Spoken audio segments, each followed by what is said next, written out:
மாவட்ட செய்திகளை தொடர்ந்து பார்க்கலாம். நெல்லை மாவட்டத்தில் கூட்டுறவு பண்டக சாலகை விற்பனையாளருக்கு பதவி உயர்வு வழங்க 25,000 ரூபாய் லஞ்சம் வாங்கிய அதிமுக பிரமுகரை லஞ்ச ஒழிப்பு போலீசார் கைது செய்தனர். பணக்குடி கூட்டுறவு பண்டக சாலையின் தலைவராக அப்பகுதியைச் சேர்ந்த அதிமுக பிரமுகர் ஸ்ரீனிவாசன் இருந்து வருகிறார். இவரது நிர்வாகத்தின் கீழ் 20 கடைகள் செயல்பட்டு வருவதாக கூறப்படுகிறது. இந்நிலையில் பணக்குடியைச் சேர்ந்த லோகிசாத் என்பவருக்கு செயலாளராக பதவி உயர்வு வழங்க ஸ்ரீனிவாசன் 50,000 ரூபாய் லஞ்சம் கேட்டுள்ளார். இதற்காக தீர்மானம் நிறைவேற்றியதாகவும் கூறப்படுகிறது. இது தொடர்பாக லோகிதாஸ் லஞ்ச ஒழிப்புத்துறையில் புகார் அளித்தார்.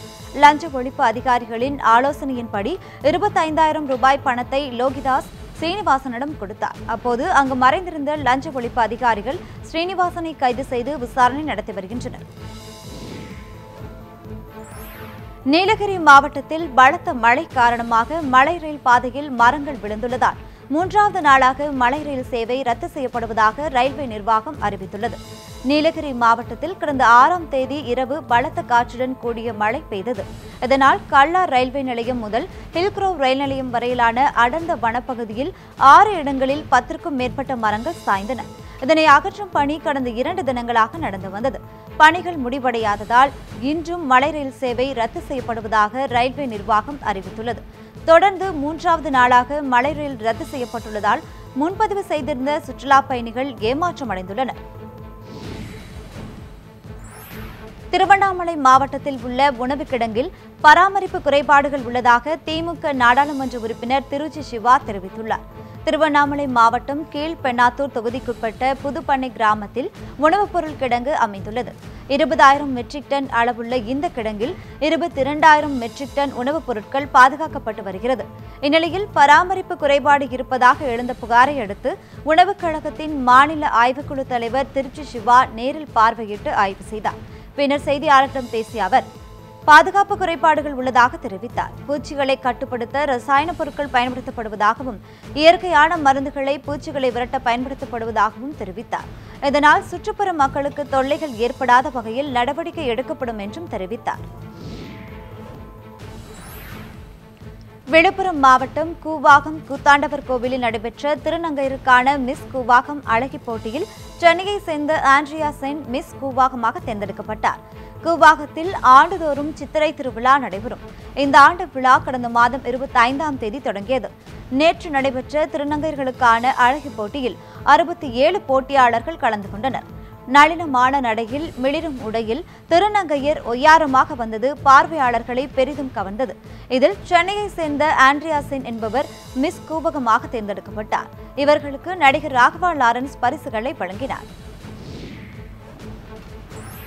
சென்னை அண்ணா நகரில் அரசு பள்ளி ஆசிரியை மீது தீயணைப்புத்துறை வீரர் கார் ஏற்றி கொன்றது பரபரப்பை ஏற்படுத்தியுள்ளது.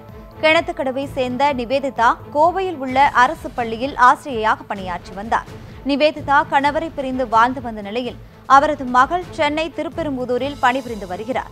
இந்நிலையில் கிணத்துக்கடவை சேர்ந்த தீயணைப்புத்துறை வீரர் இளையராஜா பேஸ்புக் மூலம் நிவேதிதாவிற்கு அறிமுகமாகியுள்ளார்.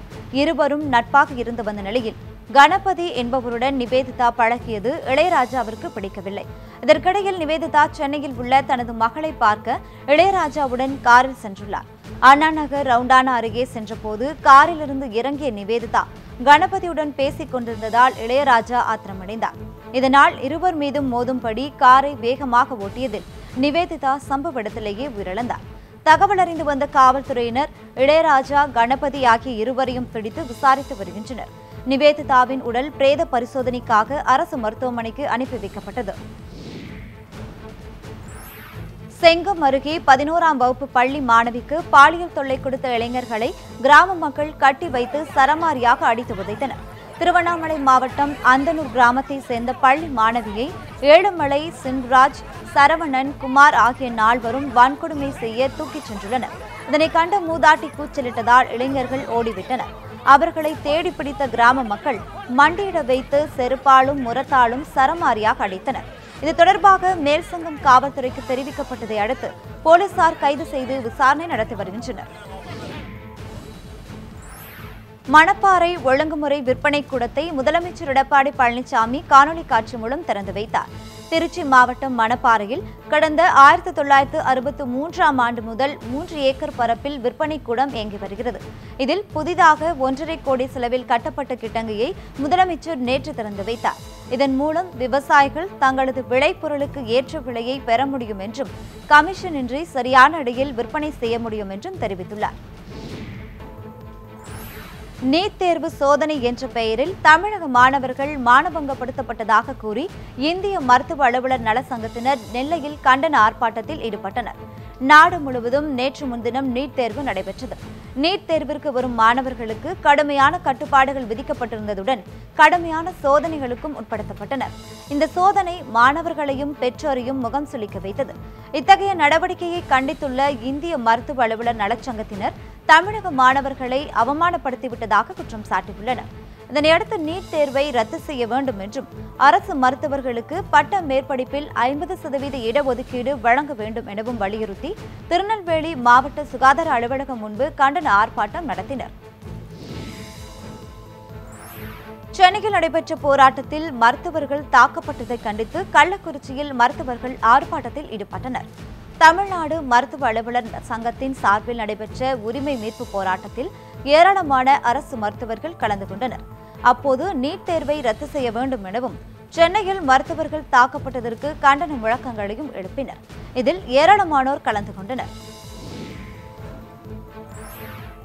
ராமநாதபுரம் மாவட்டம் தனுஷ்கோடி கடல் பகுதியில் பெரிய அளவிலான 72 ஆமை முட்டைகளை வனத்துறையினர் மீட்டனர். தனுஷ்கோடி கடல் பகுதியில் டிசம்பர் முதல் மே மாதம் வரை ஆமைகள் முட்டையிட்டு குஞ்சு பொரிக்கும் வரை அதனை கண்காணிக்கின்றனர். இதனை சமூக விரோதிகள் சிலர் திருடிச் சென்றுகின்றனர். இதனால் ஆமை இனம் அழிவை நோக்கி சென்று கொண்டிருக்கிறது. இதனை தடுக்க வனத்துறையினர் ஆமை முட்டையிடும் இடங்களை கண்டறிந்து அதனை மீட்டு குஞ்சு பொரித்ததும் அதனை மீண்டும் கடலில் விடுகின்றனர்.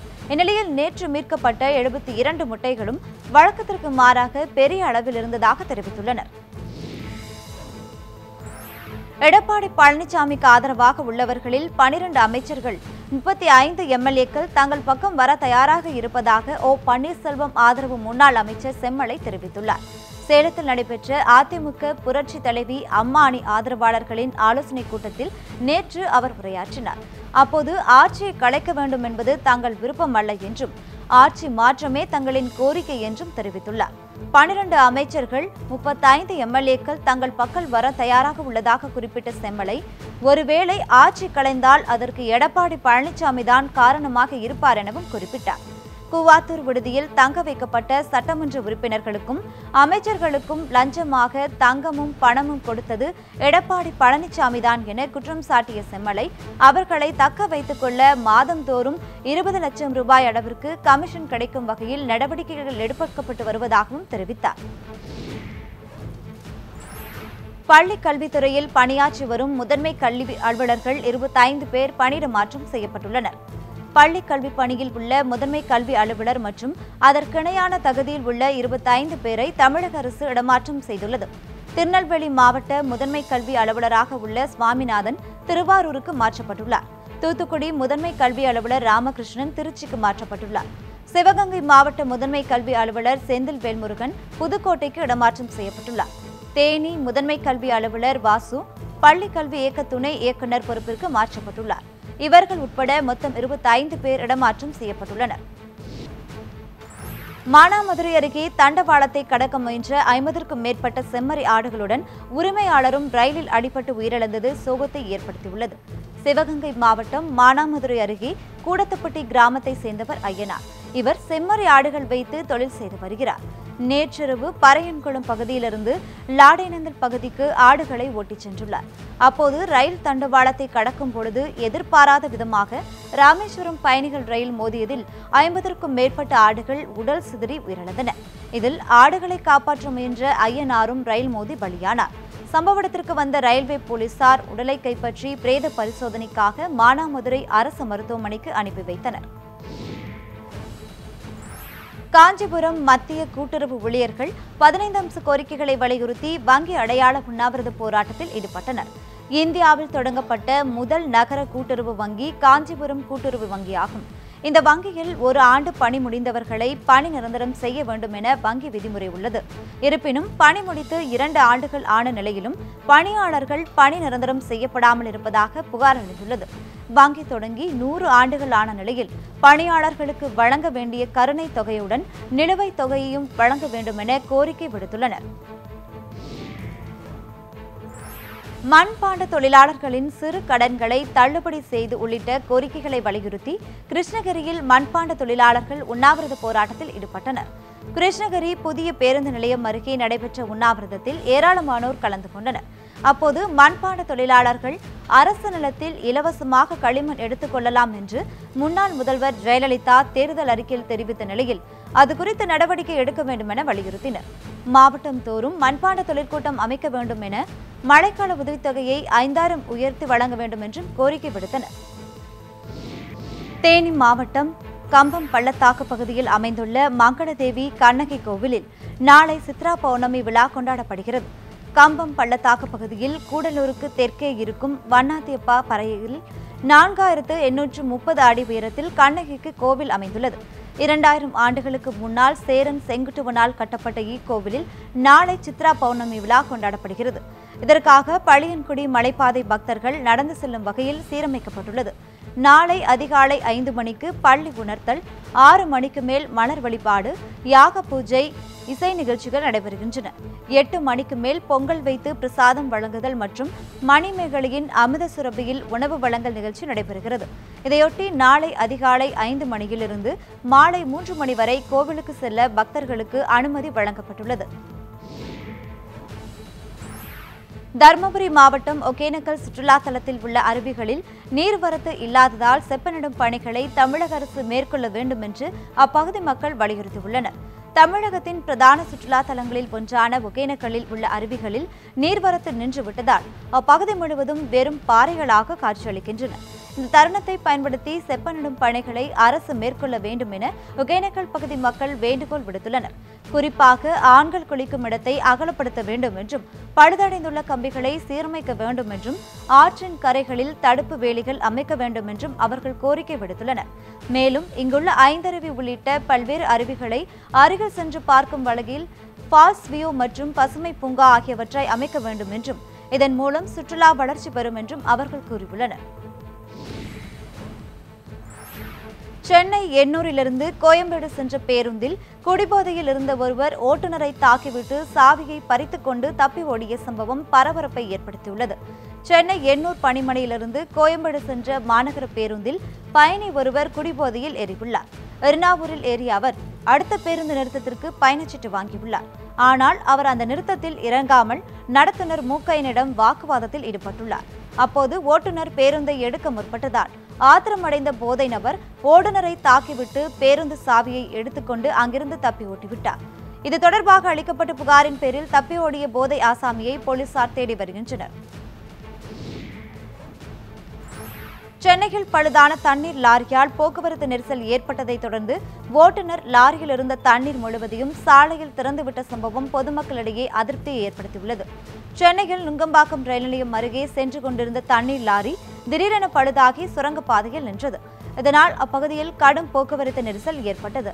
இதனால் ஓட்டுநர் லாரியை ஓரமாக தள்ளி நிறுத்த முயன்றுள்ளார். ஆனால் முடியாமல் போகவே ஓட்டுநர் லாரியில் இருந்த தண்ணீர் முழுவதையும் சாலையில் திறந்துவிட்டார். இதனால் வெள்ளம் போல நீர் ஓடியது வீணாகியது. சென்னையில் கடும் தண்ணீர் பஞ்சம் நிலவி வரும் நிலையில் இதுபோன்ற குடிநீரை வீணாக்கிய சம்பவம் பொதுமக்களிடையே கடும் அதிருப்தியை ஏற்படுத்தியுள்ளது. திருச்சி மாவட்டம் மணப்பாறை அருகே கள்ள மார்க்கெட்டில் மது விற்பவர் மீது நடவடிக்கை எடுக்க கோரி பொதுமக்கள் காத்திருப்பு போராட்டத்தில் ஈடுபட்டனர். மணப்பாறையை அடுத்த முகவனூர் ஊராட்சியில் இயங்கி வந்த டாஸ்மாக் கடைக்கு பொதுமக்கள் எதிர்ப்பு தெரிவித்து வந்த நிலையில் அந்த கடை மூடப்பட்டது. இந்நிலையில் அந்த கடையின் விற்பனையாளர் கள்ளத்தனமாக மது விற்பனை செய்து வருவதாக பொதுமக்கள் குற்றம் சாட்டியுள்ளனர். இதுகுறித்து அதிகாரிகளுக்கு தெரிவித்தும் அவர்கள் எந்த நடவடிக்கையும் எடுக்கப்படவில்லை என கூறப்படுகிறது. இதையடுத்து பாம்பம்பட்டி சேர்ந்த சுமார் 50 பேர் வையம்பட்டி கரூர் மாநில நெடுஞ்சாலை அருகே காத்திருக்கும் போராட்டத்தில் ஈடுபட்டனர். கோரிக்கை நிறைவேறும் வரை போராடுவோம் என அவர்கள் தெரிவித்துள்ளனர். பவானி அருகே டாஸ்மாக் கடையை அகற்ற வலியுறுத்தியும் கடையை திறக்க வலியுறுத்தியும் இரு கோஷ்டியினர் போராட்டம் நடத்தியதால் தள்ளுமுள்ளு ஏற்பட்டது. ஈரோடு மாவட்டம் பவானி அருகே உள்ள மூவேந்தர் நகர் பகுதியில் புதிதாக டாஸ்மாக் கடை திறக்கப்பட்டுள்ளது. இதனை எதிர்த்து அப்பகுதி மக்கள் போராட்டம் நடத்தியதால் கடையை அகற்றுவதாக வட்டாட்சியர் உறுதியளித்தார். எனினும் கடை தொடர்ந்து செயல்பட்டதால் அப்பகுதி மக்கள் கடையை முற்றுகையிட்டு போராட்டம் நடத்தினர். அதே நேரம் கடை முன்பாக மது பிரியர்கள் கடையை திறக்க வேண்டுமென வலியுறுத்தி ஆர்ப்பாட்டத்தில் ஈடுபட்டனர். இதனால் இரு கோஷ்டியினருக்கும் மோதிக்கொள்ளும் நிலை ஏற்பட்டது. உடனடியாக அங்கு வந்த போலீசார் மாற்று இடத்தில் கடையை திறக்க ஏற்பாடு செய்வதாக கூறி இருவரையும் சமாதானம் செய்து அனுப்பி வைத்தனர். கோவை பொள்ளாச்சியில் பலத்த காற்றுடன் பெய்த கனமழையால் வாழை மரங்கள் சேதமடைந்தன. பொள்ளாச்சி மற்றும் அதன் சுற்றுவட்டார பகுதிகளில் இடியுடன் கூடிய கனமழை பெய்தது. குறும்பபாளையம் கிராமத்தில் பலத்த காற்று வீசியதில் மகேஷ் என்பவருக்கு சொந்தமான 2 ஏக்கரில் பயிரிடப்பட்டிருந்த வாழை மரங்கள் முற்றிலும் சேதமடைந்தன. கடும் வறட்சியில் தண்ணீரை விலைக்கு வாங்கி விவசாயிகள் பாசனம் மேற்கொண்டு வந்த நிலையில் சூறாவளி காற்றால் அறுவடைக்கு தயார் நிலையில் இருந்த வாழை மரங்கள் முறிந்ததால் இழப்பு ஏற்பட்டுள்ளதாக விவசாயிகள் வருத்தம் தெரிவித்துள்ளனர். அதிகாரிகள் முறையாக ஆய்வு செய்து நிவாரணம் வழங்க வேண்டும் எனவும் விவசாயிகள் கோரிக்கை விடுத்துள்ளனர். திருப்பூரில் பள்ளி கல்வித்துறை உத்தரவை மீறி கோடை விடுமுறையில் செயல்படும் தனியார் பள்ளிகள் மீது உரிய நடவடிக்கை எடுக்க வேண்டும் என சமூக ஆர்வலர்கள் கோரிக்கை விடுத்துள்ளனர். திருப்பூர் மாவட்டம் பாண்டிய நகரில் தனியார் பள்ளிகள் வழக்கம் போல் செயல்பட்டு வந்ததாக கூறப்படுகிறது. 9 மற்றும் 11ஆம் வகுப்பு முடித்த மாணவர்களுக்காக தனியார் பள்ளிகள் வகுப்புகளை நடத்தி வருவதாக புகார் எழுந்துள்ளது. மாணவர்கள் மன உளைச்சலுக்கு உள்ளாகாமல் இருக்கவும் வெயில் தாக்கத்திலிருந்து காத்துக்கொள்ளவும் பள்ளி கல்வித்துறை கோடை விடுமுறை உத்தரவை பிறப்பித்துள்ள நிலையில் தனியார் பள்ளிகளின் இதுபோன்ற செயல்கள் வருத்தமளிப்பதாக சமூக ஆர்வலர்கள் தெரிவித்துள்ளனர். நெய்வேலி NLC முதல் சுரங்க விரிவாக்க பணிக்காக கிராம நிலத்தை கையகப்படுத்தாமல் இருக்க கோரி தென்குத்து கிராம மக்கள் மாவட்ட ஆட்சியரிடம் மனு அளித்தனர். நெய்வேலி NLC முதல் சுரங்க விரிவாக்கத்திற்காக தொழில்துறை மூலம் தென்குத்து கிராமத்தில் உள்ள விவசாய நிலங்கள், வீட்டு மனைகள் கையகப்படுத்த நடவடிக்கை எடுக்கப்பட்டு வருகிறது. இதற்கு அப்பகுதி மக்கள் எதிர்ப்பு தெரிவித்துள்ளனர். அப்பகுதியில் வசிக்கும் 750க்கும் மேற்பட்ட குடும்பத்தினரின் வாழ்வாதாரம் பாதிக்கப்படும் நிலை ஏற்பட்டுள்ளது. NLC நிர்வாகம் நிலம் கையகப்படுத்ததை கைவிடக் கோரி கிராம மக்கள் மாவட்ட ஆட்சியரிடம் மனு அளித்தனர். 21 இடங்களில் எண்ணெய் கிணறு அமைக்க கருத்து கேட்பு கூட்டங்களில் அனுமதி அளிக்கப்பட்டதாக வெளியான செய்தி உண்மைக்கு புறம்பானது என தமிழக அனைத்து விவசாயிகள் சங்க ஒருங்கிணைப்பு குழுவின் தலைவர் PR பாண்டியன் கூறியுள்ளார். திருவாரூர் மாவட்டத்தில் கடந்த 2014ஆம் ஆண்டு அன்றைய மாவட்ட ஆட்சியர் மதிவாணன் தலைமையில் எண்ணெய் கிணறு அமைப்பதற்கு கருத்து கேட்பு கூட்டம் நடைபெற்றது. இதில் ஒருமித்த கருத்து ஏற்பட்டால் மட்டுமே எண்ணெய் கிணறுகள் அமைக்க வேண்டும் என விவசாயிகளின் சார்பில் வைக்கப்பட்ட கோரிக்கையை ஏற்றுக்கொள்ளப்பட்டது.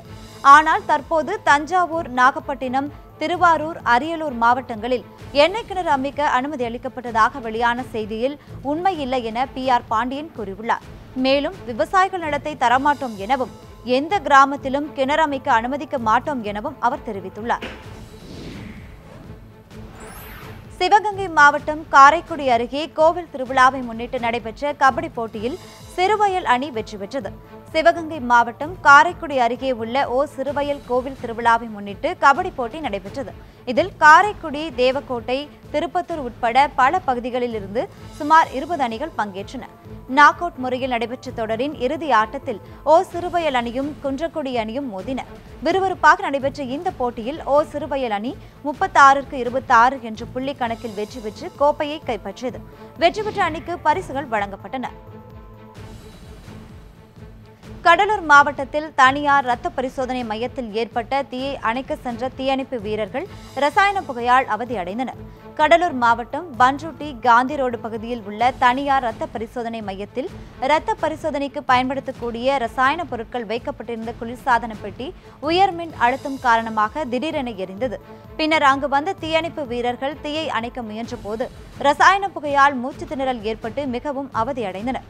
பின்னர் முகத்தில் துணிகளை கட்டிக்கொண்டு தீயை அணைத்தனர். இந்த தீ விபத்தால் பன்ருட்டி சேலம் நெடுஞ்சாலையில் போக்குவரத்து பாதிக்கப்பட்டது. விருதுநகர் மாவட்டம் ஸ்ரீவில்லிபுத்தூர் தாலுகாவிற்கு உட்பட்ட நெடுங்குளம் பகுதியில் பிறந்து சில மணி நேரமே ஆன ஆண் சிசு ஒன்று குப்பையிலிருந்து உயிருடன் மீட்கப்பட்டது. நெடுங்குளம் சதுரகிரி செல்லும் சாலையில் உள்ள குப்பை தொட்டியில் ஆண் சிசு ஒன்று பாலித்தீன் பையில் கிடப்பதை கண்ட அப்பகுதி மக்கள் காவல்துறையினருக்கு தகவல் கொடுத்தனர். உடனடியாக சம்பவ இடத்திற்கு வந்த காவல்துறையினர் குப்பை தொட்டியில் இருந்த சிசுவை மீட்டு பத்தாயிரப்பு அரசு மருத்துவமனைக்கு அனுப்பி வைத்தனர். அங்கு சிகிச்சை அளித்த மருத்துவர்கள் குறை பிரசவத்தில் இந்த குழந்தை பிறந்திருக்கலாம் எனவும் பிறந்து சில மணி நேரமே ஆகியிருப்பதாகவும் தெரிவித்தனர். இந்நிலையில் ஆண் சிசுவை குப்பை தொட்டியில் போட்டுச் சென்றது யார் என்பது குறித்து போலீசார் விசாரணை மேற்கொண்டு வருகின்றனர். நாமக்கல் மாவட்டம் ராசிபுரத்தில் உள்ள பிரசித்தி பெற்ற ஸ்ரீ கைலாசநாதர் ஆலயத்தின் சித்திரை தேர் விழா விமர்சையாக நடைபெற்றது. ஸ்ரீ கைலாசநாதர் ஆலயத்தின் சித்திரை தேர் விழா கடந்த மாதம் 28ஆம் தேதி கிராம சாந்தியுடன் துவங்கியது. பின்னர் கடந்த 30ஆம் தேதி முதல் 6ஆம் தேதி வரை பல்வேறு கட்டளைதாரர்கள் சார்பில் மயில் வாகனம், பூத வாகனம் போன்றவற்றில் அலங்கரிக்கப்பட்ட சுவாமி திருவிதி உலா அழைத்து வரப்பட்டார். தொடர்ந்து நேற்று மாலை சுவாமி அலங்கரிக்கப்பட்ட திருத்தேருக்கு எழுந்தருளினார். பின்னர் திரளான பக்தர்கள் ஒன்றிணைந்து தேரை வடம் பிடித்து இழுத்தனர்.